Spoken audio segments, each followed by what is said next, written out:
heart of the East Coast. This is Sports Raver with your host, a West Coast girl who raves about all things sports, JerelynB.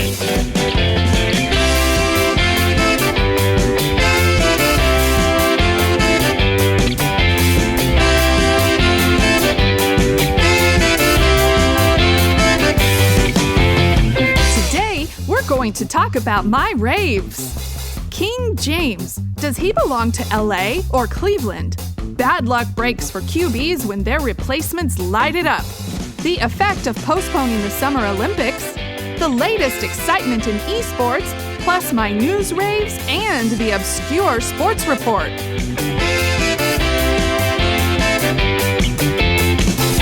Welcome to the Sports Raver, where I rave about my favorite things in sports and I rave against the worst things in sports.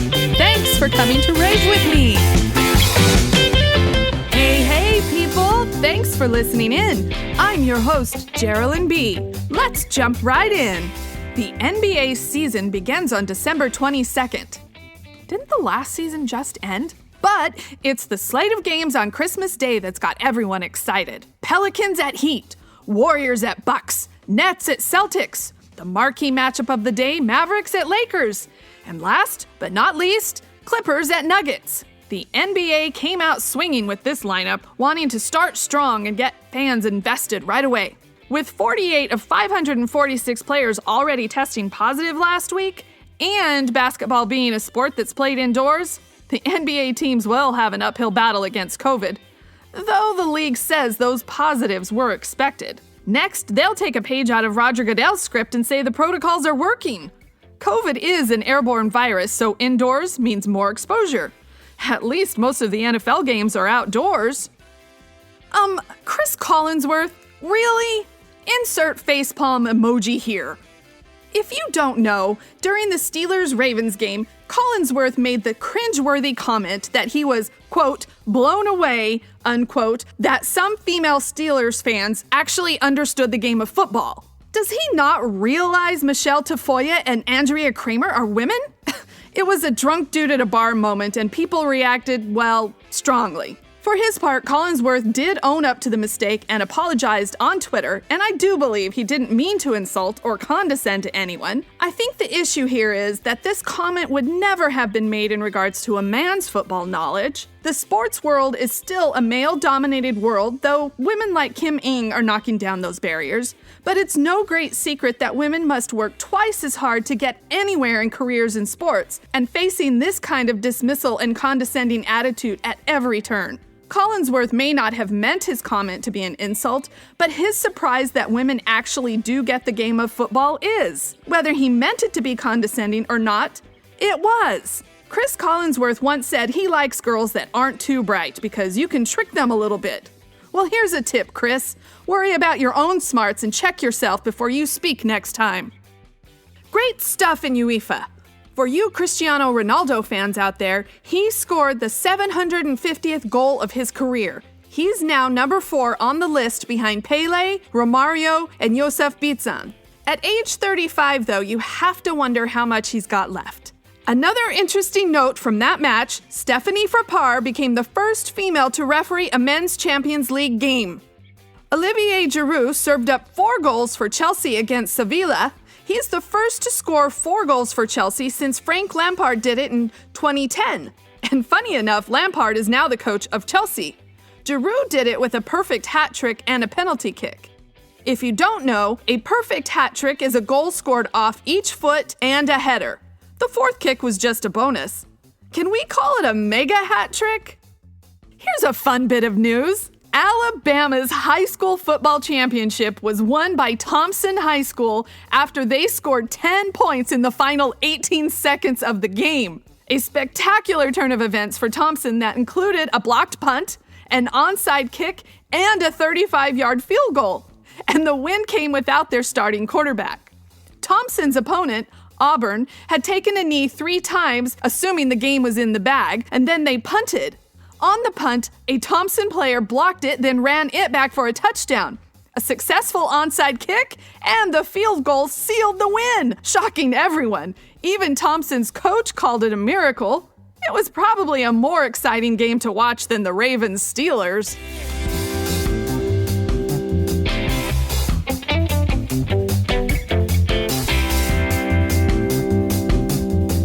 LeBron James just signed an $85 million two-year extension with the Los Angeles Lakers, taking him through 2023. Speculation is that he did it so he can possibly play with his son Bronny when his contract is up and Bronny could be eligible for the draft. They would be the first father-son duo in the league, and while that sounds cool, the NBA would have to do away with their one-and-done rule, which states a player has to be either 19 or have completed 1 year of college to actually enter the draft. LeBron has been in the league now for 17 years, and as is the case at some point with all sports legends, time isn't exactly on his side. James is 35, but with the way he takes care of himself, he most likely has a handful more years in the league. The two-year extension gives him slightly more money and freedom when it's over. With the realization that he can't play forever, though, it makes me think, what team will King James be most remembered for? What team would he like to be most remembered for?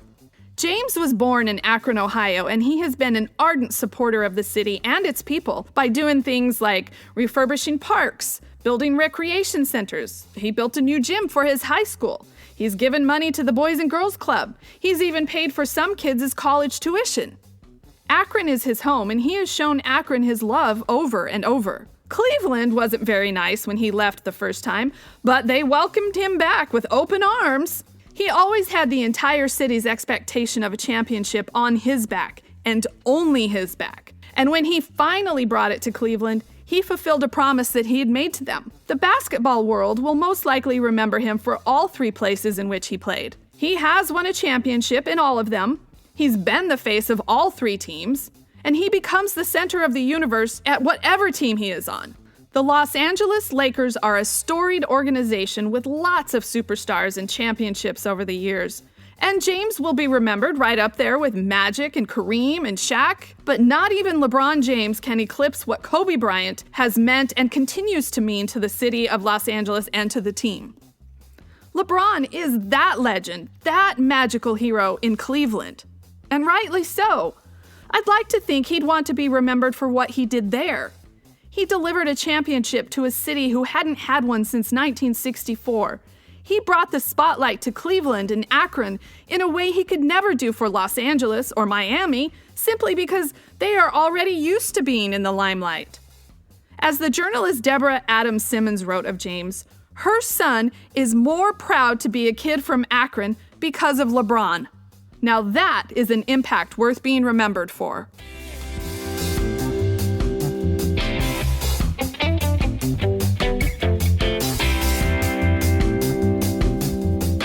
Tyrod Taylor has declined to file a grievance against the Los Angeles Chargers for the mistake a team doctor made when he punctured Taylor's lung before a game in Week 2. Taylor lost the quarterback starting job to rookie Justin Herbert while he was injured. It wasn't the first time Taylor had found himself in that situation. As a Bill, he briefly lost the starting job to Nathan Peterman, and as a Brown, he lost it to then-rookie Baker Mayfield. Anthony Lynn swore Taylor was his starter despite the fact that the Chargers had drafted Justin Herbert at number 6 in April. These bad luck breaks happen to players all the time, but you particularly hear about it when it's a quarterback. There's so many examples. Drew Bledsoe getting hurt and then Tom Brady comes in and we all know how that turned out.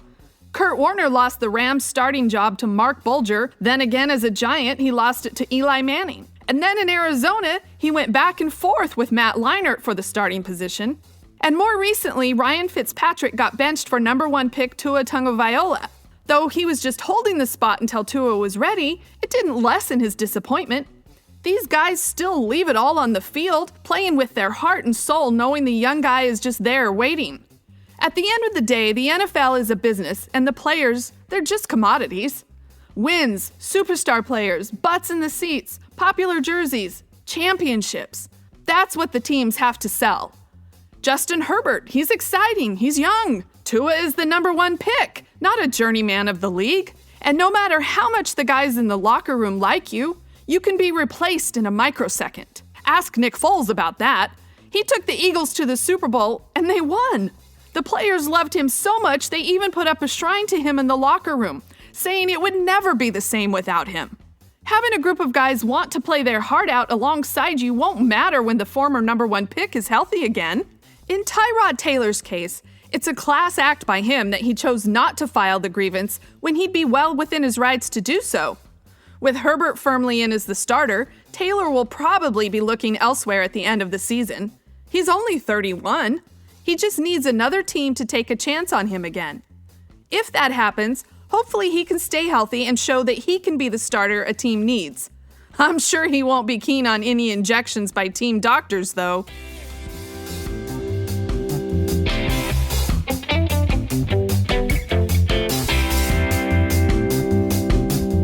The Summer Olympics in Tokyo, which were postponed this summer with the rapid spread of COVID around the world, are slated to begin in July of 2021.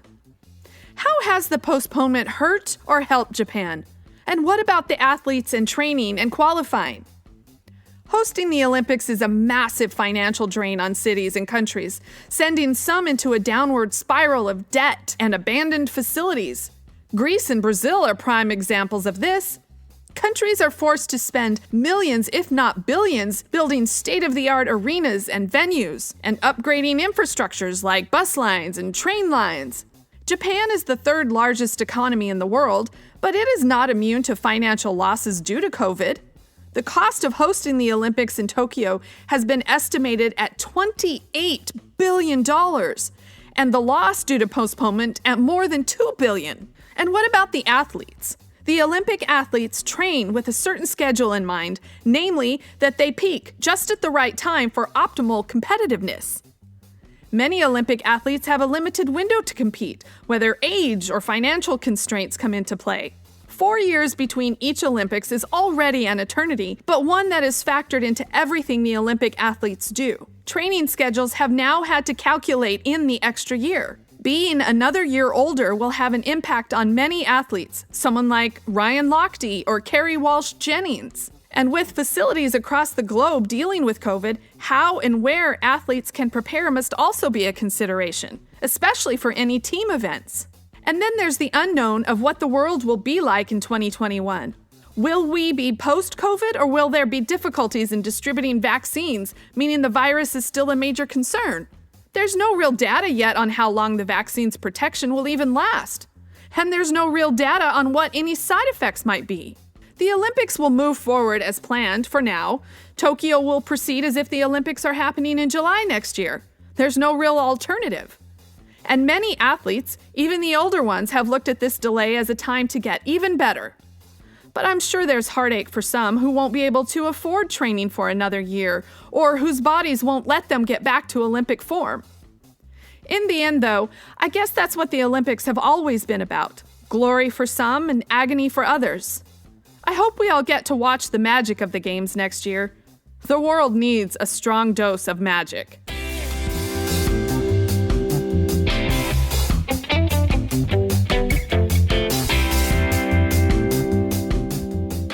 ESports! ESports! ESports! ESports! ESports!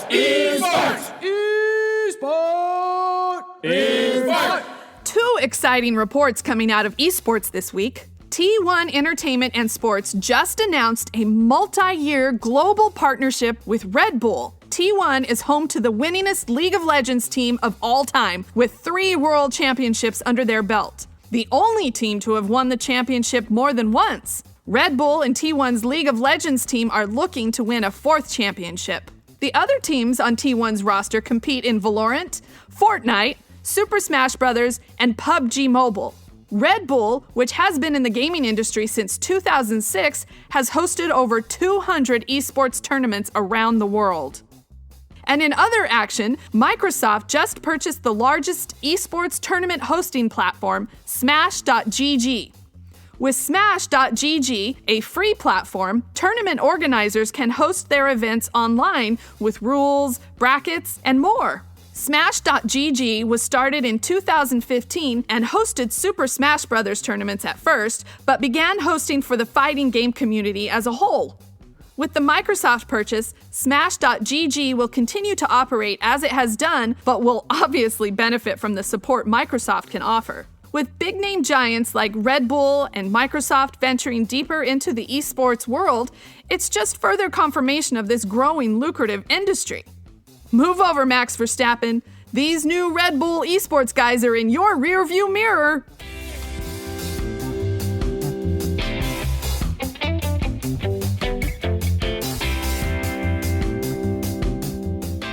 The Obscure Sports Report. What? That's a sport? No way! This week brings the start of the National Finals Rodeo, an annual event since 1959. It's also known as the Super Bowl of the pro rodeo circuit. Most people are familiar with bull riding, but the Professional Rodeo Cowboys Association, which has been around since 1936, encompasses several other sporting events in rodeo, including the rough stock events of saddle and bronc riding and the timed events of steer wrestling, team roping, and barrel racing. The oldest timed event, however, is tie-down roping, or calf roping. What is tie-down roping, you might ask? Well, in tie-down roping, a cowboy ropes a running calf around the neck and then jumps off as his horse comes to a stop. The cowboy sprints down his rope to the calf, grabs it, and brings it down on its side. One big key to success is a well-trained horse who knows to back up and keep slack out of the rope. Good tie-down horses can cost anywhere from $30,000 to $100,000. That's the cost of a luxury car. The cowboy then grabs 3 feet together and ties them with a small rope he's had clenched between his teeth, and it's called the pigging string. The cowboy throws his hands in the air after he ties the calf, which stops the timer. He then has to remount his horse, and the calf must stay tied for 6 seconds. If it doesn't, the cowboy does not receive a time. The fastest time wins. The record time at 6.5 seconds is shared by Cody Ohl and Trevor Brazil. It can get really exciting as each cowboy tries to go faster and faster. All events are held nightly during the NFR, and for the timed events, the lowest total time for the 10 days is the overall winner in that event. In a normal year, the Cowboy Hats take over Vegas as the NFR comes to town, but due to COVID restrictions this year, it's being held at the Texas Rangers Stadium in Arlington. Rodeo has long evoked images of the Old West, and believe it or not, it hasn't changed much over the past 100 years.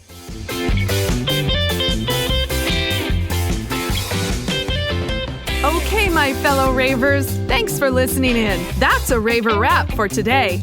And remember, be decisive, because the road of life is littered with flat squirrels who couldn't make a decision. Thanks for listening to my raves. Become a sports raver too by following me on Facebook, Twitter, Instagram, and checking out all my podcast raves. Till next time, I'm JerelynB, the Sports Raver.